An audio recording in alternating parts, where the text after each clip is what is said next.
Morning all of you. सुप्रभात प्यारे बच्चों।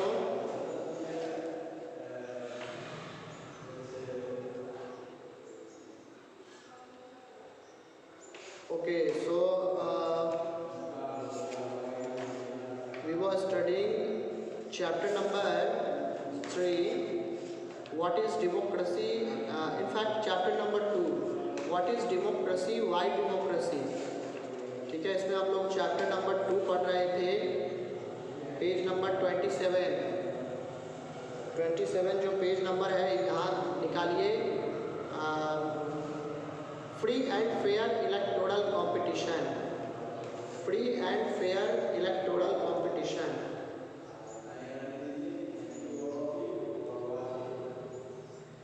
यानी कि सभी के लिए फ्री और फेयर एक समान, चाहे वो whether they belong to a rich family, they belong to a poor family, it does not matter.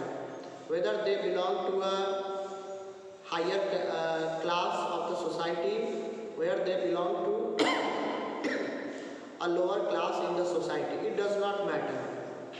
That the election process is completely free and fair to equal for everybody. तो आइए इसी electoral competition के बारे में हम लोग पढ़ें। In China elections are regularly held after every 5 years for electing the country's parliament called Quanguo Renmin Daibiao Dahui National peoples Congress. China जो कि विश्व का सबसे बड़ा देश है जनसंख्या के मामले में, वहाँ हर एक 5 साल पर इलेक्शन तो होता है।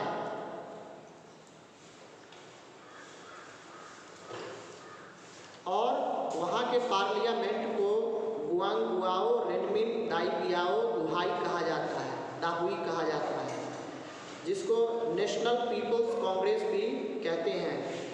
The national peoples congress has the power to appoint the president of the country. लेकिन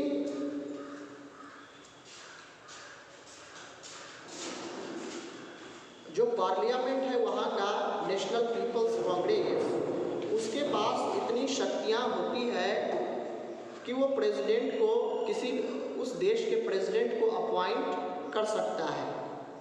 it has nearly 3000 members elected from all over China.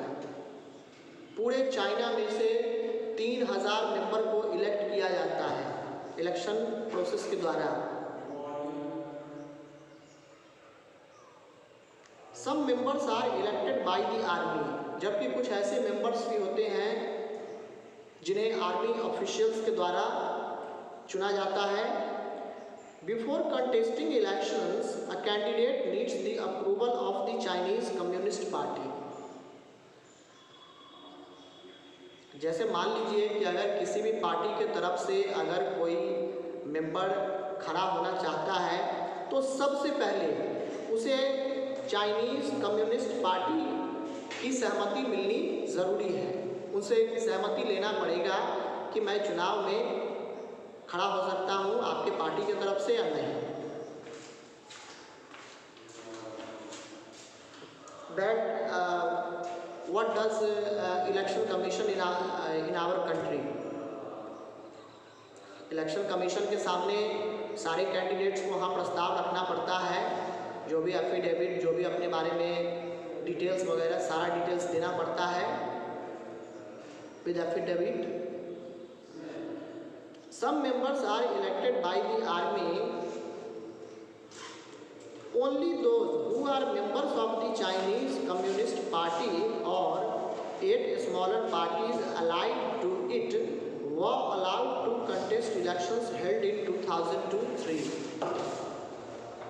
ठीक है, यानी कि सिर्फ वही लोग जो कि चाइनीज़ कम्युनिस्ट पार्टी के जो मेंबर होते हैं या उनके अलावा जो 8 जो छोटी जो पार्टीज़ हैं जो कि चाइनीज़ कम्युनिस्ट पार्टी के साथ गठबंधन किए हुए मिला हुआ है, तो उन्हीं में से कोई एक कैंडिडेट खड़ा हो सकता है। ठीक है,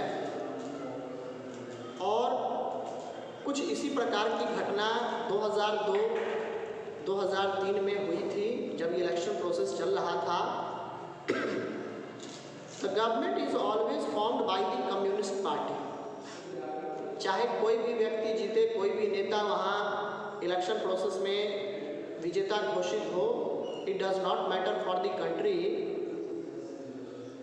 लेकिन चाइनीज़ हर बार, जितनी बार भी सरकार चाइना में बनता है, वो कम्युनिस्ट पार्टी के द्वारा ही बनाया जाता है, गठन किया जाता है।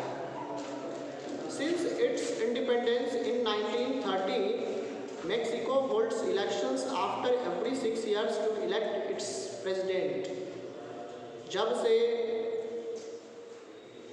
मेक्सिको आज़ाद देश घोषित हुआ है 1930 ईस्वी से, 1930 ईस्वी में इसे एक स्वतंत्र राष्ट्र घोषित किया गया और उस समय से हर एक 6 वर्ष पर इलेक्शन कराया जाता है टू इलेक्ट इट्स प्रेसिडेंट, अपने प्रेसिडेंट को चुनने के लिए। The country has never been under a military और डिक्टेटर्स रूल। मेक्सिको एक ऐसा देश है जहां आज तक ना ही मिलिट्री रूल और ना ही किसी डिक्टेटर का रूल स्थापित हो पाया है। But until 2000 every election was won by a party called PRI, Institutional Revolutionary Party। ठीक है, लेकिन 2000 ईस्वी तक, ठीक है, यह अंतिम बार की घटना है, 2000 ईस्वी तक वहाँ एक ही पार्टी जीती आ रही थी जिसका नाम था PRI, institutional revolutionary party. Institutional revolutionary party. Opposition parties did contest elections but never manage to win. कई बार अपोजिशन पार्टी खड़ा होता था, वो उनके विरुद्ध खड़े होते थे, लेकिन कभी आज तक कभी जीत नहीं सके थे। The PRI was known to use many dirty tricks to win elections। PRI एक ऐसी पार्टी थी जो कि कई गलत हथकंडे इलेक्शन जीतने के लिए अपनाया करता था। All those who were employed in government offices had to attend its party meetings। जितने भी वहाँ गवर्नमेंट ऑफिशियल्स थे जो सरकारी नौकरी करते थे, उन सभी को उस पार्टी के मीटिंग में शामिल होना पड़ता था। Teachers of government schools used to force parents to vote for the PRI। जितने भी सरकारी स्कूल, गवर्नमेंट स्कूल्स में जो टीचर्स थे, उनको फोर्स किया जाता था कि आप सारे पेरेंट्स को वोट देने के लिए जो है प्रेरित करें। Media largely ignored the activities of opposition political parties except to criticise them. Media largely ignored the activities of opposition. Media ने भी जो अपोजिशन यानी कि दूसरे विपक्ष दल की पार्टी जो थी, विपक्ष दल जो थे, उन पर कोई ध्यान ही नहीं दिया जाता था और अक्सर उनका क्रिटिसाइज, अपमान वगैरह किया करते थे। उनके बारे में बुरा भला टीवी पे, न्यूज़ पे, चैनल्स पे दिखाते थे। Sometimes the polling booths were shifted from one place to another in the last minute, which made it difficult for people to cast their votes। कई बार ऐसा लगता था PRI पार्टी को कि इस एरिया, सपोज मान लीजिए कि एक एरिया है पूसा रोड और मैं PRI का प्रेसिडेंट हूँ, ठीक है, या उस पार्टी का मैं चीफ हूँ। अगर मुझे पता चलेगा कि हाँ इस एरिया में से मुझे कोई भी वोट नहीं आने वाला है, तो मैं क्या कर सकता हूँ? What I can do in that case? In that case, मेरे पास एक चारा होगा कि हम जो बूथ है, ठीक है।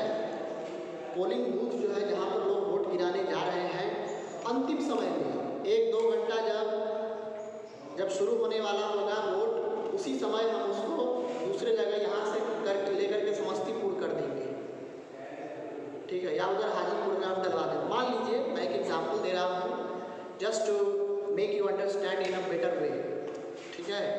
तो यहाँ से अगर कर दिया जाएगा 20 किलोमीटर, 25 किलोमीटर, 30 किलोमीटर, तो बहुत ही कम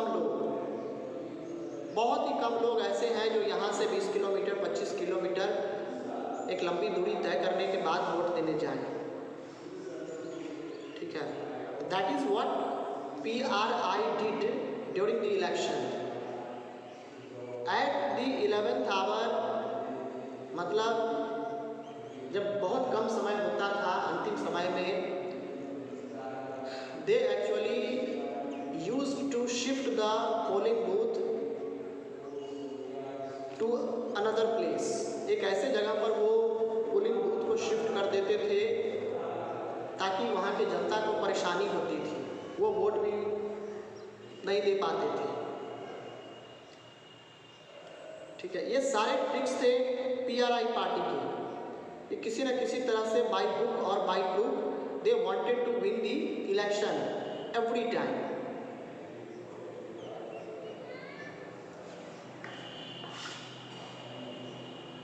The PRI spent a large sum of money in the campaign for its candidates।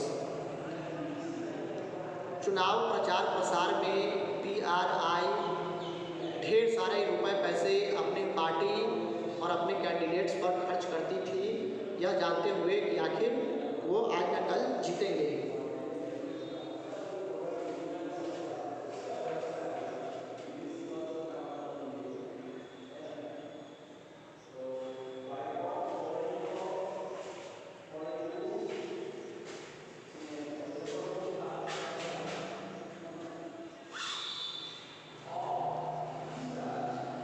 Should we consider the elections described above as examples of people electing their rulers? क्या हम election को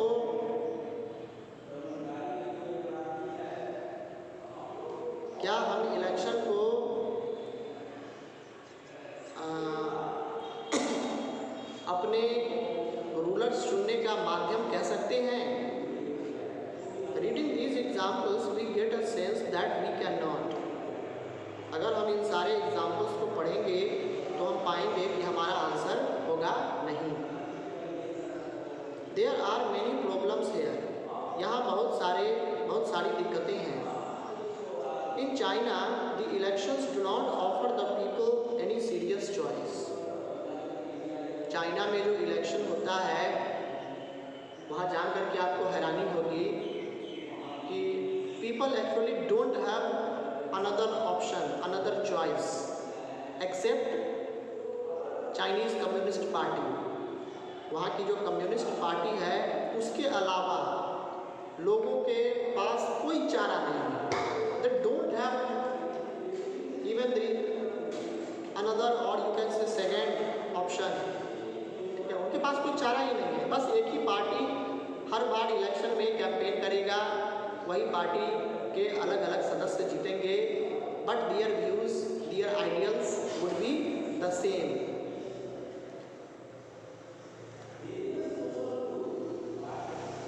ठीक है,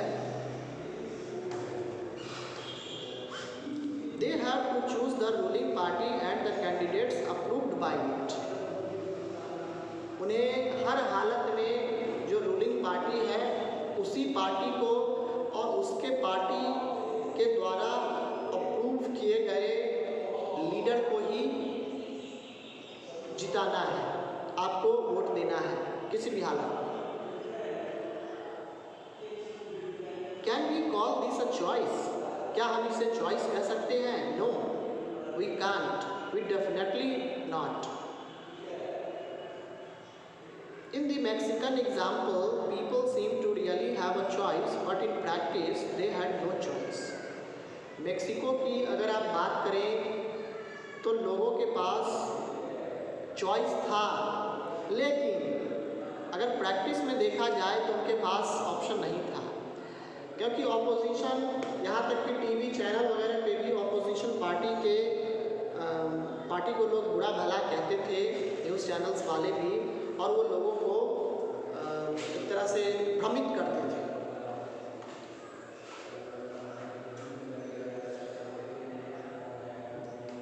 There was no way the ruling party could be defeated, even if people were against it. यानी कि कोई ऐसा रास्ता नहीं था जिससे रूलिंग पार्टी जो है डिफीट हो जाता, हार जाता, even if people were against it, यहाँ तक कि लोग इसके अगेंस्ट भी हो जाते तब भी। There are not fair elections, और कोई फेयर इलेक्शंस भी नहीं था, एक समान इलेक्शन प्रोसेस भी नहीं था।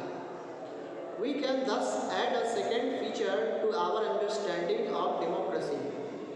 हम इस तरह से डेमोक्रेसी से जो भी हमने समझा है, इस पर हम दूसरी विशेषताएं इसके बारे में बता सकते हैं।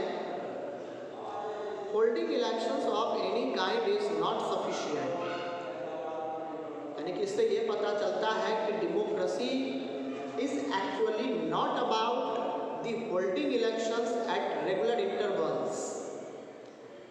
ठीक है, ऐसा नहीं है कि आपके अगर देश में अगर इलेक्शन हो रहा है तो वो सफिशिएंट है और वही डेमोक्रेसी है वहाँ। ठीक है, the elections must offer a real choice between political alternatives. अगर इलेक्शन हो रहा है और आपके पास अगर ऑप्शन नहीं है, then it is not the feature of a democracy, it is actually disadvantage of the democracy that people don't get another choice. ठीक है, holding elections of any kind is not sufficient. किसी भी प्रकार का election करा देना ही sufficient, पर्याप्त नहीं है। The elections must offer a real choice between political alternatives. Political alternatives यानी कि अभी जिसकी सरकार चल रही है उसके अलावे भी दो चार, एक कम से कम एक पार्टी भी, दो पार्टी भी होनी चाहिए, ताकि एक कंपटीशन एक बने, इलेक्टोरल कंपटीशन। ठीक है, और जो काम नहीं करेगा उसको अगली बार हरा दिया जाएगा और जो काम करेगा उसको जीत दिलाई जाएगी। And it should be possible for people to use this choice to remove the existing rulers if they wish to. Democracy का एक फीचर होता है that it gives the choices to the people to choose from, and if people are not satisfied with the existing government, they can choose another leader, they can choose another representative through casting their votes. Democracy में क्या होता है? It is actually the feature of the democracy. Democracy का feature है कि अगर जनता देश के प्रधानमंत्री से अगर खुश नहीं है या कोई भी रिप्रेजेंटेटिव से अगर खुश नहीं है तो उसे नीचे गद्दी से उतारा जा सकता है।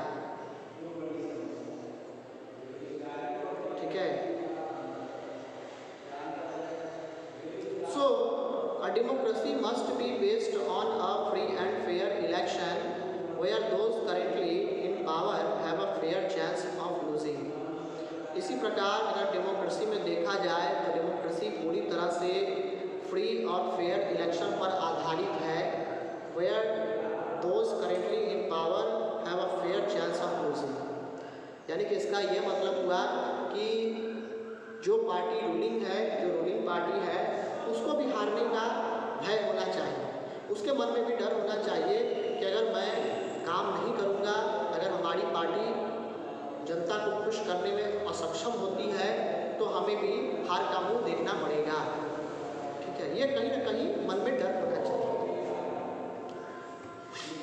We shall find out more about our democratic election in chapter 4. Chapter 4 में डेमोक्रेटिक इलेक्शन के बारे में और भी हम लोग पढ़ेंगे। 1 पर्सन 1 वोट 1 वैल्यू, एक व्यक्ति एक वोट और एक value. In the previous chapter we read about how the struggle for democracy was linked to the demand for universal adult franchise। Previous chapter में, पिछले चैप्टर में हम लोगों ने पढ़ा था कि डेमोक्रेसी के साथ साथ डेमोक्रेसी के लिए जो स्ट्रगल की शुरुआत हुई थी, जो संघर्ष शुरू हुआ था, उसमें यूनिवर्सल एडल्ट फ्रेंचाइज, जिसको शॉर्ट में हम UAF कहते हैं, इसकी भी मांग की गई थी। This principle has now come to be accepted almost all over the world. यह सिद्धांत अब पूरी तरह से अगर देखा जाए तो पूरे विश्व में मांग की जा रही है।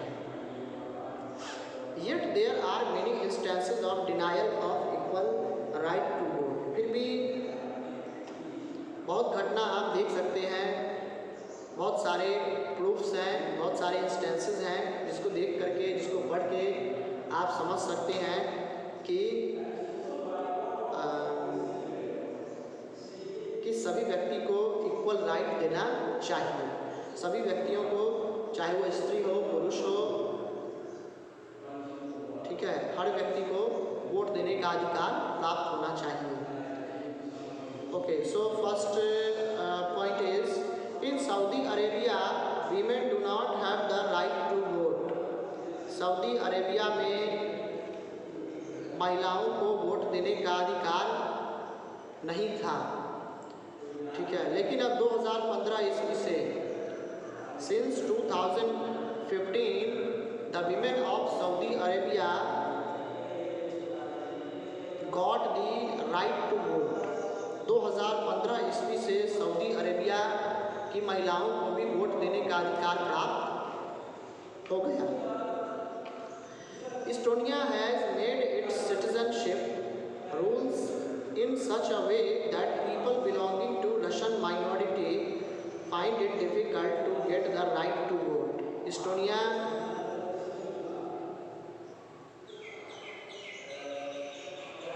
इस्टोनिया में क्या हुआ कि अपने सिटीजनशिप रूल्स, इस्टोनिया एक ऐसा देश है जिसने अपने नागरिकों के लिए इस प्रकार नियम बनाया कि वैसे व्यक्ति जो रशियन माइनॉरिटी हैं, रूस के जो रहने वाले हैं, जो माइनॉरिटी हैं, वहाँ उन्हें रूस के लोगों को वोट देने का अधिकार प्राप्त नहीं हुआ। इस्टोनिया ने नहीं दिया, कहा कि नहीं, you belong to different countries, so we can not provide you to cast your votes. उसके बाद है Fiji. In Fiji the electoral system is such that the vote of an indigenous Fiji has more value than that of an Indian Fijian. जबकि Fiji एक ऐसा देश है जहाँ पर इलेक्टोरल सिस्टम ऐसा है वहाँ का कि फिजी जो वास्तविक वहीं का जो रहने वाला है उसको वोट देने का अधिकार प्राप्त है, लेकिन जो भारतीय फिजी वहाँ बसे हुए हैं उन्हें वोट देने का अधिकार प्राप्त नहीं है।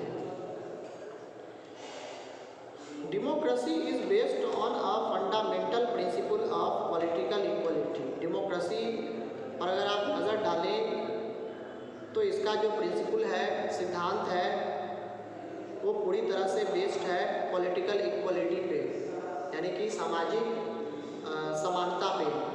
That gives us the third feature of democracy, जो कि डेमोक्रेसी की तीसरी विशेषता बताता है।